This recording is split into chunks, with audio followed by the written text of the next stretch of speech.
নতুন করে মধ্যপ্রাচ্য ও বৈশ্বিক নিরাপত্তার রাজনীতিতে আলোচনার কেন্দ্রবিন্দুতে উঠে এসেছে ইরানের ক্ষেপণাস্ত্র কর্মসূচি।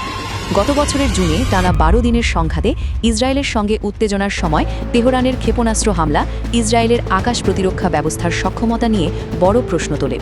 ইরানের হামলায় ইসরায়েলের বহুল আলোচিত আকাশ প্রতিরক্ষা ব্যবস্থার অজেয় ভাবমূর্তি ক্ষতিগ্রস্ত হয়েছে বলে দাবি করে তেহরান। তবে তখনও একটি বিষয় স্পষ্ট ছিল, ইরানের ক্ষেপণাস্ত্রগুলো যুক্তরাষ্ট্রের মূল ভূখণ্ডে আঘাত হানার সক্ষমতা রাখে না। এই বাস্তবতাতেই ইসরায়েলের পাশে দাঁড়িয়ে ইরানের বিরুদ্ধে কড়া অবস্থান নেয় ওয়াশিংটন। কিন্তু পরিস্থিতি বদলাতে পারে এমন এক খবরে নতুন করে সম্প্রতি চাঞ্চল্য ছড়িয়েছে। কিছু আন্তর্জাতিক গণমাধ্যম দাবি করেছে ইরান সফলভাবে তাদের প্রথম আন্তঃমহাদেশীয় ব্যালিস্টিক ক্ষেপণাস্ত্র খোরামশাহ 5 এর পরীক্ষা চালিয়েছে।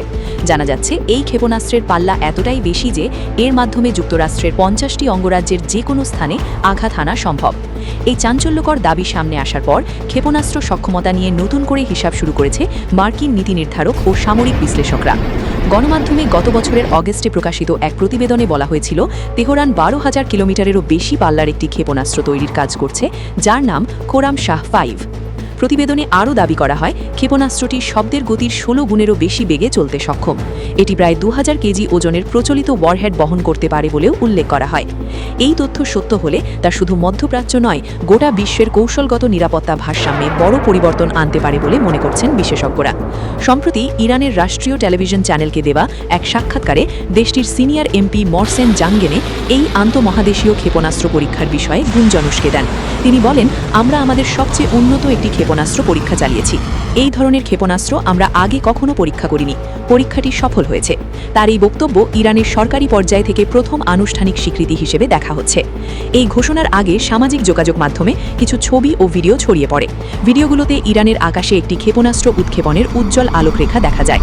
ক্ষেপণাস্ত্রটির পেছনে দীর্ঘ আলোর রেখার সঙ্গে কিছু বিন্দুর মতো ছাপও দেখা গেছে। বিশেষজ্ঞদের মতে এটি জ্বালানি পোড়ার ফল হতে পারে। এই দৃশ্য দ্রুতই আন্তর্জাতিক পর্যায়ে আলোচনার জন্ম দেয়। তবে এটি সত্যি আন্তঃমহাদেশীয় ব্যালিস্টিক ক্ষেপণাস্ত্রের পরীক্ষা ছিল কিনা তা নিয়ে বিতর্ক শুরু হয়েছে। সামরিক বিশ্লেষকদের একাংশ মনে করছেন ভিডিও ও ছবিগুলো ইরানের এমপির দাবির সঙ্গে সামঞ্জস্যপূর্ণ। অন্যরা বলছেন ভিডিওতে ইঞ্জিনের ধোঁয়া উপরের বায়ুমণ্ডলে পৌঁছানোর কোনো স্পষ্ট চিহ্ন দেখা যায়নি। উজ্জ্বল আলোর কারণে অনেক কিছুই অস্পষ্ট থেকে গেছে। এতে সন্দেহের অবকাশ তৈরি হয়েছে। সাধারণভাবে একটি আন্তঃমহাদেশীয় ব্যালিস্টিক ক্ষেপণাস্ত্রকে পৃথিবীর বাইরের বায়ুমণ্ডলে পৌঁছতে হয়। সেখান থেকেই এটি লক্ষ্যবস্তুর দিকে ফিরে আসার সময় হাইপারসনিক গতি অর্জন করে।